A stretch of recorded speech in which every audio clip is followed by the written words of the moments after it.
the data is stored up to this, some A, some B, some C, and stopped. After that, again data stored like some 1, some 2, some 3, and some 4, like this. And next time what happens is we have a read write head actually. It will come here. It will see that already these are written. So it will go to the next. That is also written. Then it will go to the next. There it will write there. But the problem here is this place is always empty. That means the problem is the space is available, but it is unable to utilize the space. So that is the problem. That means you have space, but you cannot use it. This problem is called overhead. Overhead. Why this problem comes? If data is not stored in an order, then overhead problem will come. Earlier, we don't have this problem because data is stored in order. Earlier, data is stored in order. That is the reason we don't have the problem. So now we have that problem. So data is not stored in an order. That's the reason you might have seen, in your operating systems, in your devices, you will have an option called disk defragmentation. Disk defragmentation. Have you seen this defragmentation? Optimize the disk and defragmentation. Actually, in early days, Windows operating system and all, this disk defragmentation happens internally. Explicitly also we can manage. We have to run this regularly. But now it is internally managed. That means every few days, automatically this disk defragmentation works. You see, it says that frequency is weekly. At the bottom you can see. That means weekly it is doing it. And what is the point of defragmentation is, it will move all used sectors one side, unused sectors another side. Then again space will be adjusted.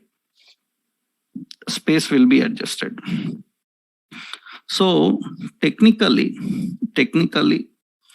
when you are dealing with memory, this problem will come regularly.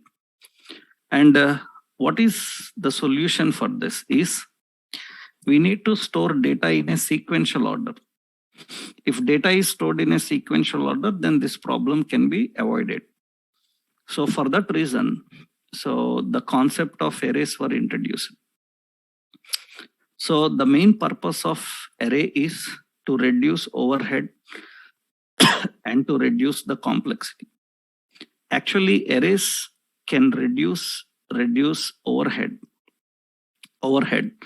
by storing values in sequential order. And arrays can reduce complexity by storing multiple values under one name. By storing multiple values under one name. That is reducing complexity. Generally, when you have learnt about arrays in various technologies, and if I ask a question, what is array? 100% majority of the people who learnt general programming, basically, they will give an answer like, array is used to store similar type of values. Am I right? So that means majority of people have an idea that arrays are used to store similar type of values. Am I right? Huh? What do you say? Arrays are used to store similar type of values. Huh? So if you have learned anywhere in the programming, have you learned that point? Huh? Arrays are used to store similar type of values. Have you learned that point? Everyone? Right? So that means generally, that is the concept everyone knows actually. That means arrays means similar type of values, similar type of values. But it's not like that. So that is a wrong definition. Why? Because actually arrays can handle different types of values also. Suppose you see here script. So function F1, I will tell you how to declare array and use it. But see here, if anybody says array is similar type of values, I am writing values. So A, true, and 10. And I am printing document.write value. So values like this. Now, are these similar type of values? Huh? Are these similar type of values? These are not similar type of values. So then you see it's working. It's working. That means if anybody says that array is similar type of values, we can prove them wrong every time. Why? Because actually array is not similar type of values. Array purpose is not to store similar type of values. So array purpose is actually to reduce overhead and complexity. Generally, remember, array can store any type of value. But some technologies have problem in storing different types of values in order. That is the reason those technologies have a restriction. They restrict the array to store same type values. That means you should never say that array is used to store same type value. You should say that in my Java, arrays will store similar values. In my .NET, arrays will store similar values. In my C++, arrays will store similar values.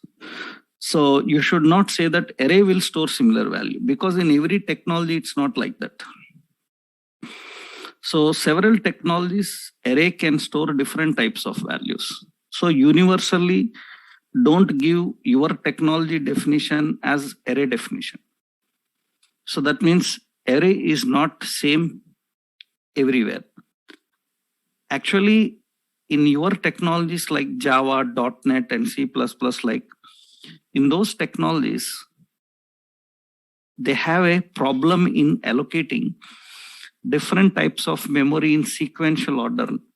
That is the reason they restricted array to same type values, but not in JavaScript. So in JavaScript, in TypeScript, in several other programming languages, so array can store different types of values. Array can store different types of values. Not only that, array size can be changed dynamically. Array size can be changed dynamically. Generally, many technologies will teach you that array size cannot be changed dynamically. That is their technology, not universally array.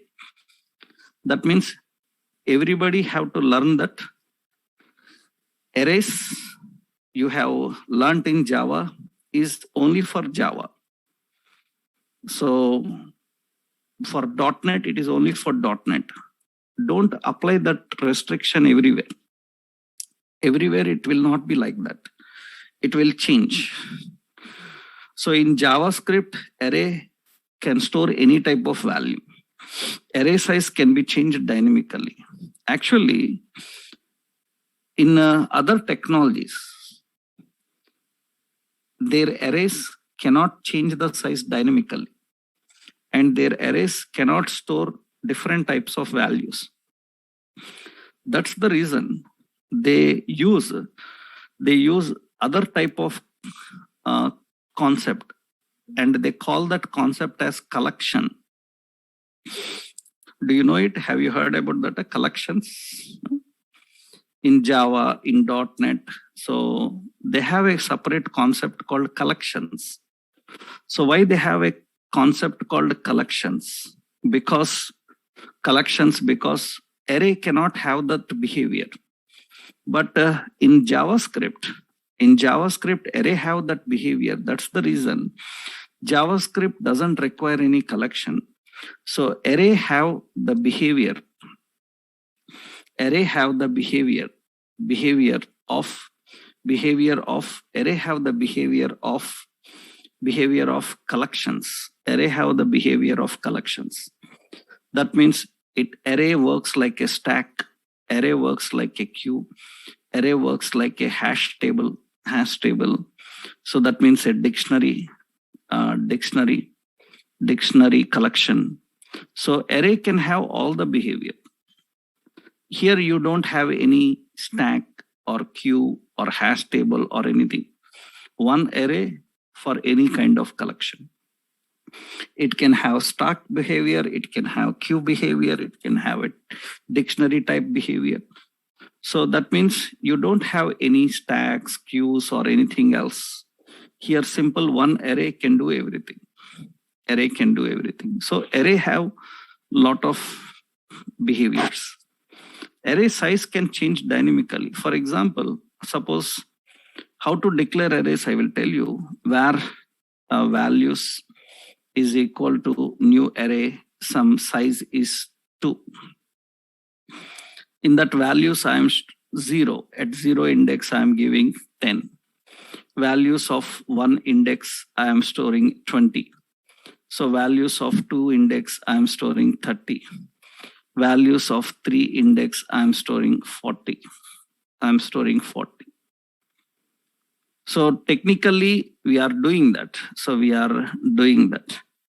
Now, actually, in other technologies, it is not possible. Document.write, I am printing those values. It's not possible. It says index out of range. But here it is possible. It can do. It is possible. There is no problem. Its size can change dynamically. So that is the reason whatever you might have learned in array about array in your technologies like Java, other technologies like Java, .NET, because so in that case, everywhere the concept is same. That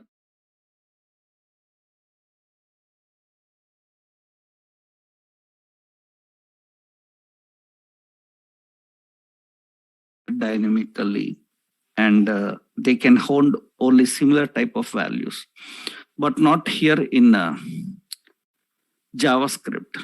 In JavaScript, it can handle different types of values and manage. So that is the points you need to know about array actually. Now the concept is how we can use these arrays and how we can define them and work with them. We will see. First, you have to learn is how to declare array, how to declare and initialize memory for array. So declaring and initialization,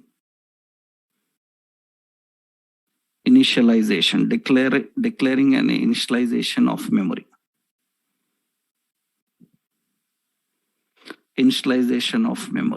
Declaring and initialization of memory. How we can declare and how you initialize the memory. See, actually, to declare array, so we have to define var or let or const anything. So here, collection name, and equal to, we have, so initializing the memory with meta character, square brace.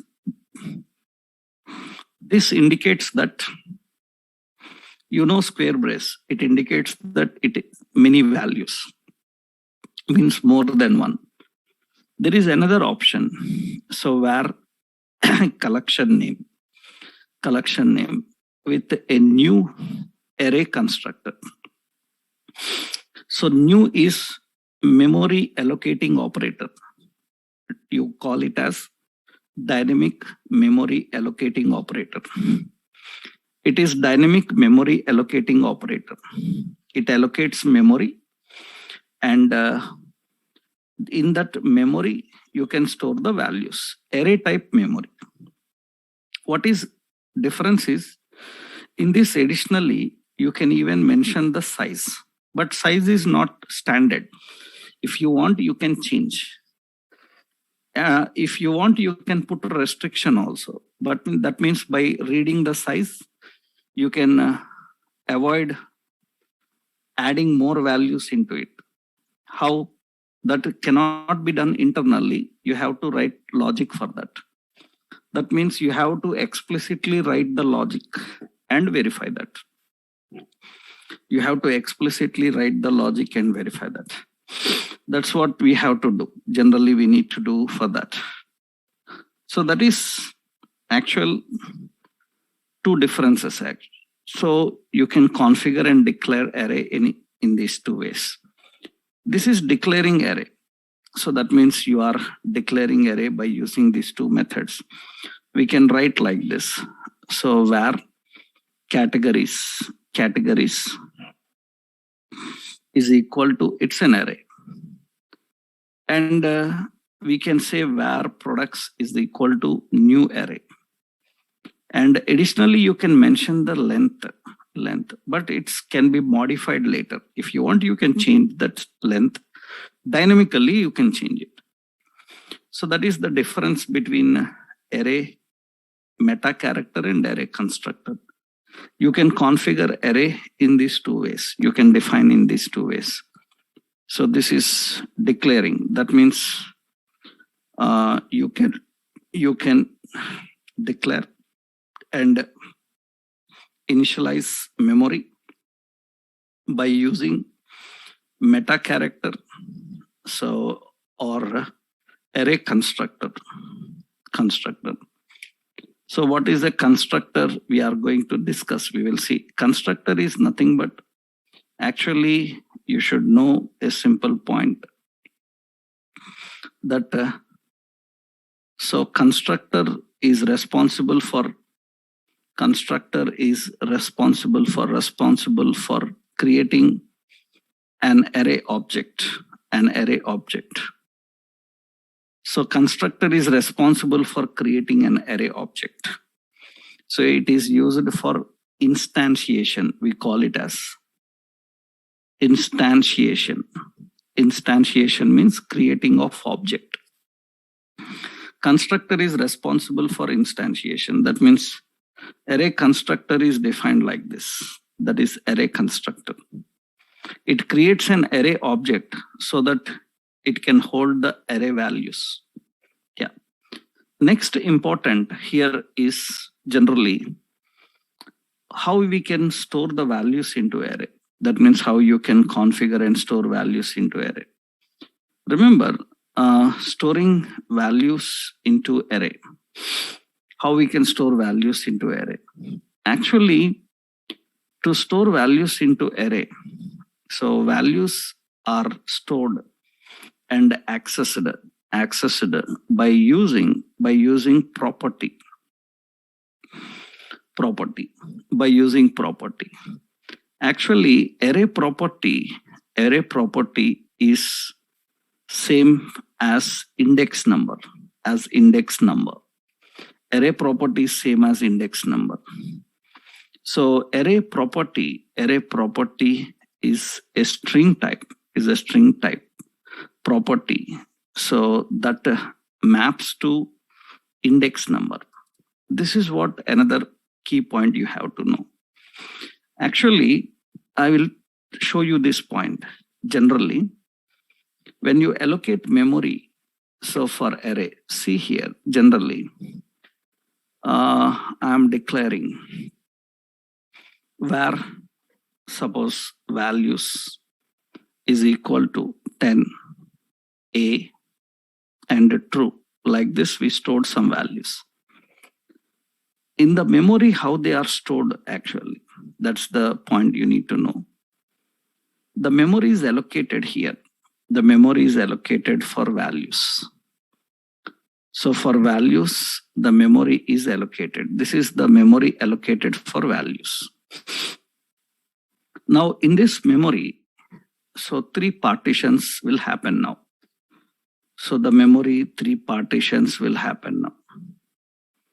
Now in this, actually, in the memory, they have index numbers.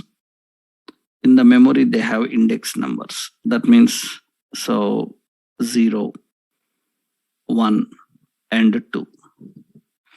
Now in that index number, this 10 is stored. This 10 is stored. So this and this true is stored.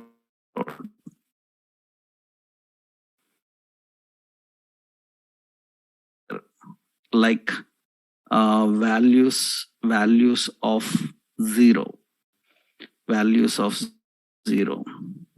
and we try to access that. Generally, values of 0 is equal to 10. Now, if I ask what is this 0, then 100% people who don't know complete architecture of array, they will immediately tell that index number of value. But actually it is not index number. That means this 0 is not an index number. Every array will have a property with the same name as index number. That means 0, which is a string, actually, which is a string, and 1, that is a string, and 2, this is a string. These are called properties, actually. These are called properties. These properties are used here. They are used here to store the value and use the value. These properties are the same exactly like index numbers. These are exactly like index numbers. That is the reason you people may think like index number. And majority all people will tell that index number only. But it's not number, it is a string. It is not number, it is a string. And these are index numbers. That's fine. In memory, it is stored in index number only. But we access not by index number, actually. We access by property. I will show you. Clarity I will give you here. See, suppose I have var values. So we have 10, we have A, we have true, like this. Don't worry about my coding. Just observe carefully. Temporary for your understanding sake. Here, I am writing, so for var property, so property in values. Don't worry about the code. Observe that document.write. So I am printing here. So the property, I am printing here property, and BR. And here I am printing. So the values. So values of a property. Don't worry about this code. You will learn about it. So observe carefully here.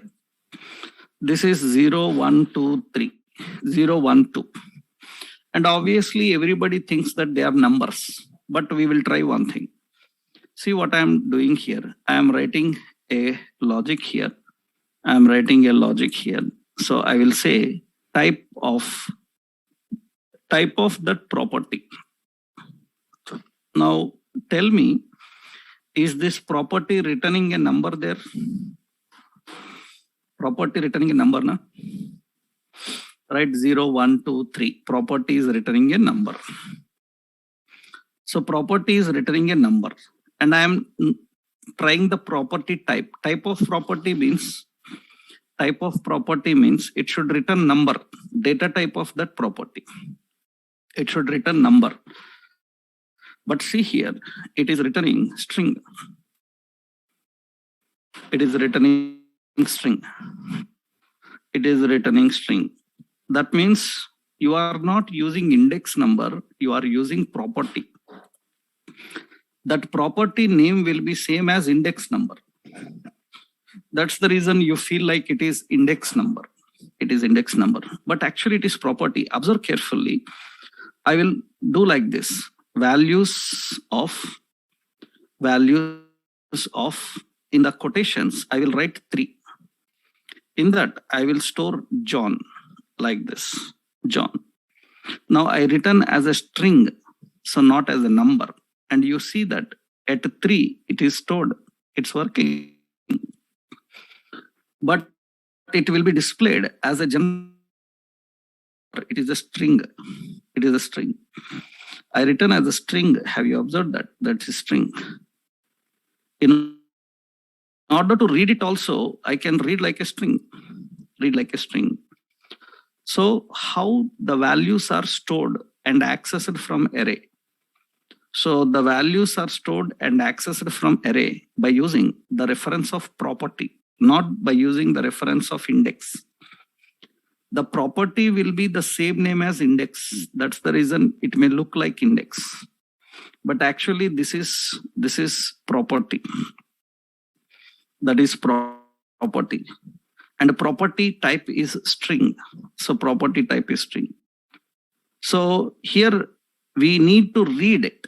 We need to read it. Even to read it also. For example, suppose I want to just read it. The document.write. So values of 0, I return as a string. Then it is going to map that and return the 10. It is returning 10. So if I say in the next line, so I put in the next line, so plus values of 1, I return like number. Even you write like number, so values, yeah. Even you write like number, it is going to treat as a string only. That's it, returns it. That means these are called properties. So the values of an array are stored and accessed by using the reference of a property. And the properties are string type. This is the sample diagram just to make you understand about the concept. We access that and we use it. So we access and we use it. So we can configure that in this way. That is a simple example. Later we will see several examples. Right. Now the point is to understand the basic syntax, how the value can be stored, how it can be accessed and used. That's the approach. Now, where to use these arrays, how we can configure these arrays. We will see some examples, how they are utilized in real world environment. In real world environment, how you can use the arrays and dynamically work with them. So practically working with some examples on arrays. We will see that in the next session. Tomorrow we will do that, okay? In tomorrow's session, we will learn some examples on this. You can understand where to use and how to work with them. Tomorrow we'll continue. Huh? Right.